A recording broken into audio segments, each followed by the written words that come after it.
You are listening to the Keep the Weight Off podcast with Dr. Angela, episode number 37.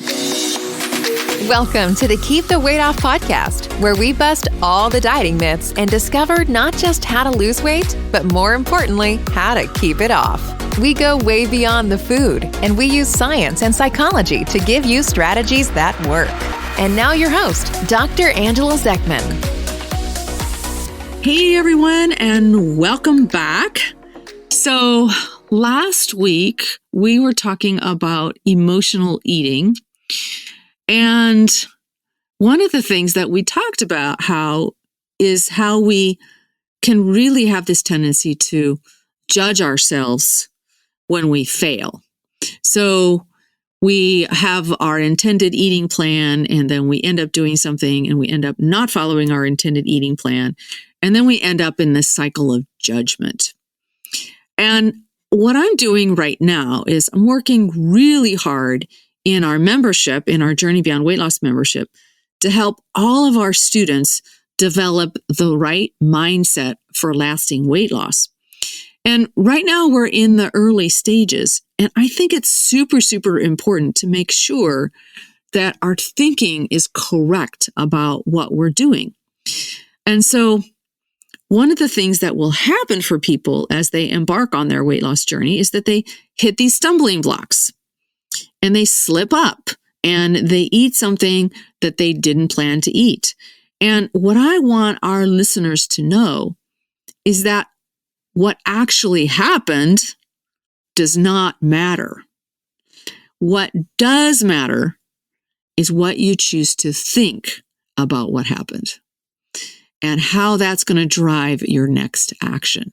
Because what happens if you hit a stumbling block? What happens for you, Marchelle? Well, first of all, I just want to say this is what I love so much about you that is so different than any other weight loss program that I personally have ever joined in on, is that you never hear about what to do if you fail. It's like, here, eat this, do this, and that's it.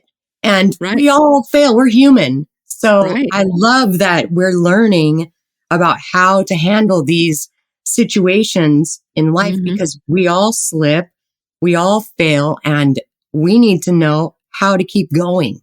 Yeah, so exactly. Because I know that I have gotten up with a plan in the morning, and then by the evening, I'm like, wait, what did I do?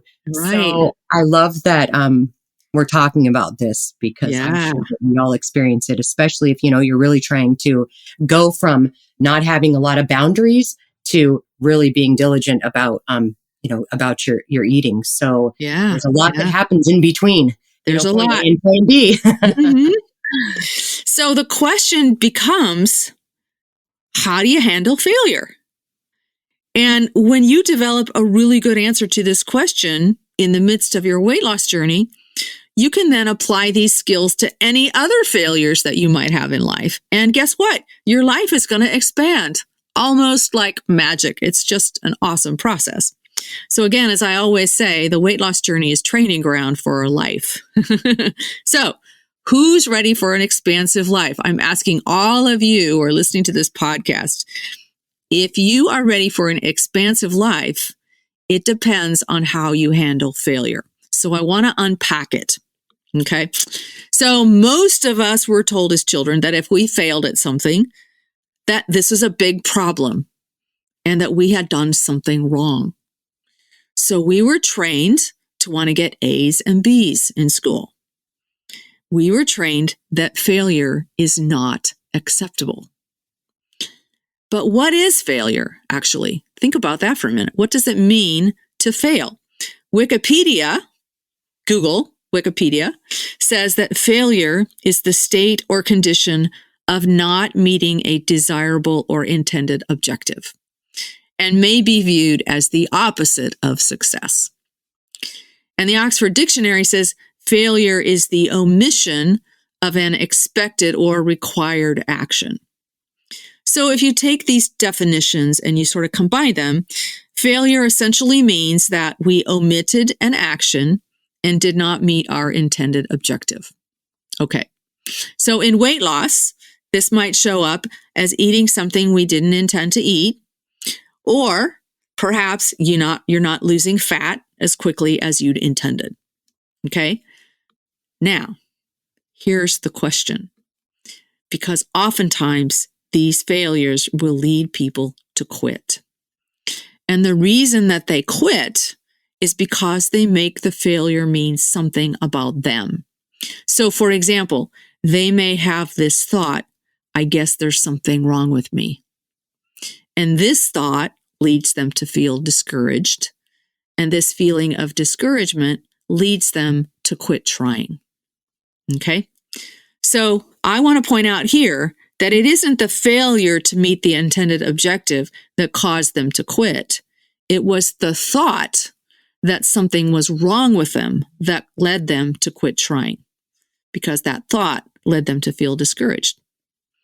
So here is my question for all of us. What if failure does not mean that something's going wrong? What if failure is a part of the process? So think about that for a minute. And I want to compare it with a baby that's learning how to walk. He stands up.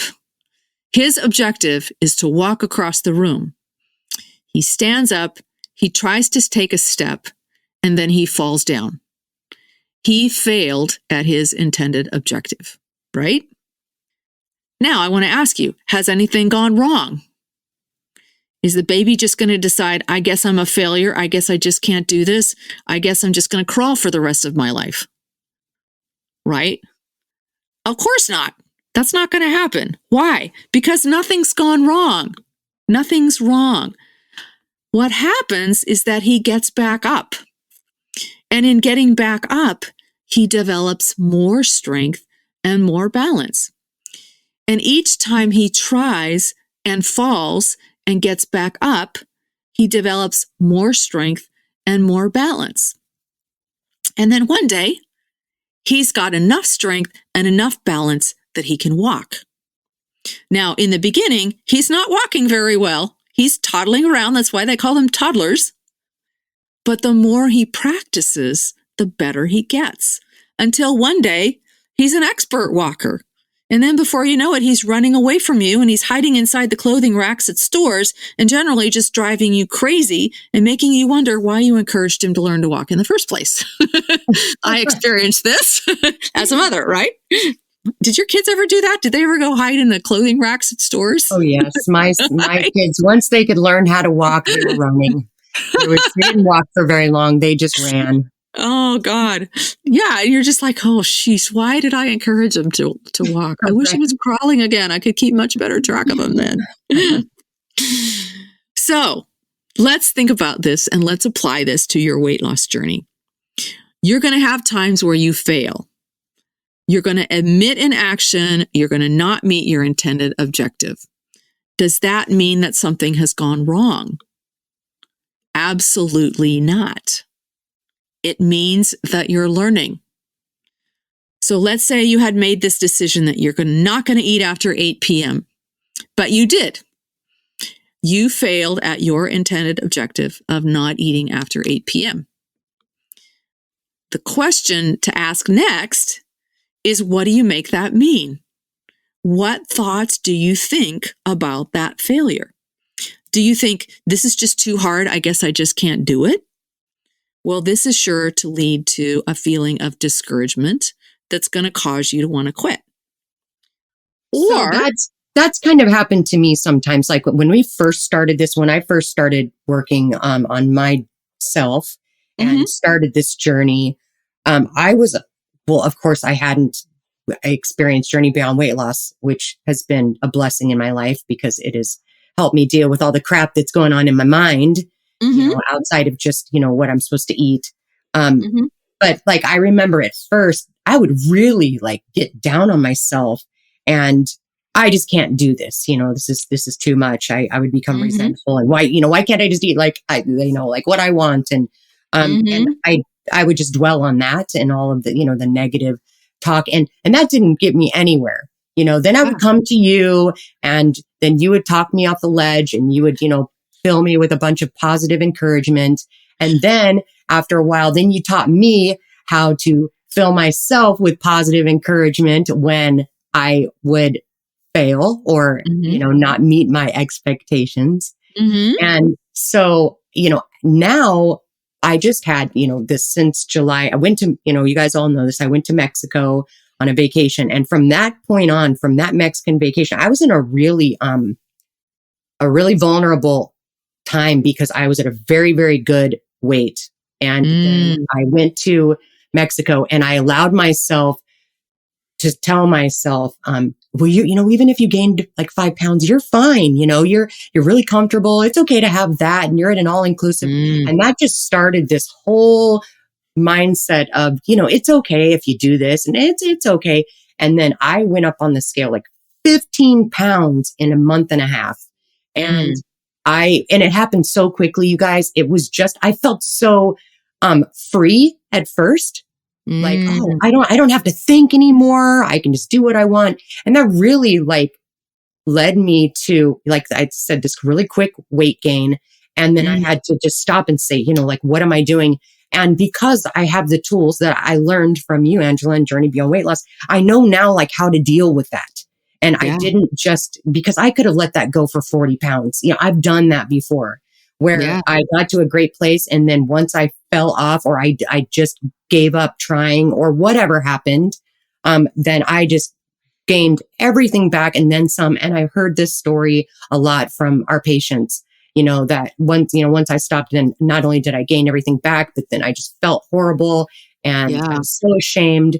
And so that used to be the case for me, but I've learned these tools of failure that I don't do that anymore. Like I'm able to catch myself in that mindset of all the negative talk and, oh, just give up. You can't do this and you're broken and, you're not like everybody else and you're way worse and nobody would understand you, all these things. And so I have these fantastic tools of it's in our minds.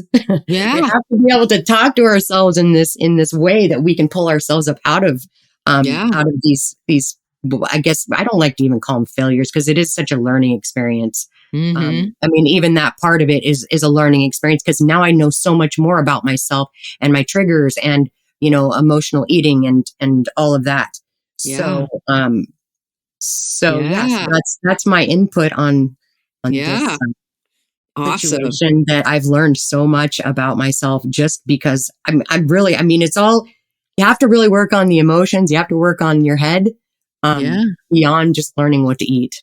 Yes. Yeah. There's so much that has to happen in your head when you're navigating a successful weight loss journey. It's all about the thoughts that you think.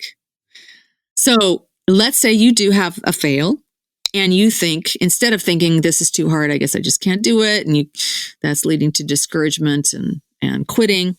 You think instead, this is actually part of the process. I wonder what I can learn so that I can avoid it next time. What kind of feeling do you have if you have that thought? This is part of the process. I wonder what I can learn. You have a feeling of curiosity. So instead of thinking that this is just too hard and I guess I just can't do it, which leads to this feeling of discouragement and puts you at risk of quitting, let's say you were to have the thought, this is part of the process. I wonder what I can learn from this slip so I can avoid it next time. That leads to a feeling of curiosity, right? And this curiosity is going to lead you towards growth and expansion, not beating yourself up. Now, I'm going to say something really interesting. I would venture to say that the more you fail, and fail with a perspective of learning and curiosity, the better you're going to do in the long run. Because I always worry about these people who are perfect for months and months and months on end. You know them, Marchelle. I know them. We see it. Because I know exactly what's going to happen the minute they slip up. They're going to label themselves a failure. And they're not going to learn anything. And before they know it, they will have gained all their weight back because they will get discouraged from one slip. Okay. So I say fail away. I say appreciate your failures. Be curious about your failures. Fail, fail, fail. Learn, learn, learn. Grow, grow, grow. This is what's going to give you what you need to lose weight and keep it off. Okay. So that's a totally different perspective about failure, don't you think? Yes. I mean, and just to add to like what I said before, the very first time that this happened to me, and I went through the sugar detox, and I didn't have a whole lot of tools because, I hadn't done this for very long. The first time that I slipped, I remember, being in the negative self-talk and really feeling bad about myself, and then coming to you, and you've really helped me, like remember, to talk to myself a certain way, and that I could go back, and these are the tools that I could use to get back there. And then this last time, when I went on vacation, I, instead of, dwelling in the negative self-talk and feeling really bad about myself, I remembered what I had to do to restart. And so I quickly, once I pulled myself up out of it and got up off the floor, I remembered, okay, go right back, do that 5-day sugar and flour detox, start talking to myself in a positive way, writing stuff down and journaling, learning to sit with my, all these things that I've learned. It was really easy for me to pick back up and start over. Yeah. So having tools in your toolbox is amazing, because then you know how to restart again. Yeah. And it's a lot easier every time I do it. This is the third time that I had to do the sugar and flour detox. And guess what? I think you're probably going to have to do it again someday too. And I love that I know that that's what I got to do. That's what I love about it, is now I know, hey, if this happens, I got a plan. Yeah. For when I'm ready to, fix whatever's going on with me. Yeah, exactly. Yep. Yes. So let's sum it all up. I want all of us to take a whole new perspective on our fails. Let's appreciate our fails. So you can't get better at anything if you're not willing to fail. So let's be willing to fail, because when you're trying new things and you fail at them, you're evolving and you're expanding. So let's be willing to stick our necks out, try new things, and fail our way to success. The truth is that the more willing you are to fail at anything, the more likely you are to succeed. Okay? Does that make sense? Yes, it Hopefully does. Makes sense. So that is all for this week. We'll see all of you next week. And in the meantime, fail, fail, fail, and see what you learn when you fail. Take care, everyone. Bye. Goodbye, everybody. Hey, if you really want to lose weight and keep it off for good, your next step is to sign up for Dr. Angela's free weight loss course, where you're going to learn everything you need to get started on your weight loss journey the right way. Just head over to journeybeyondweightloss.com/free course to sign up. Also, it would be awesome if you could take a few moments and write a review on iTunes. Thanks, and we'll see you in Journey Beyond Weight Loss.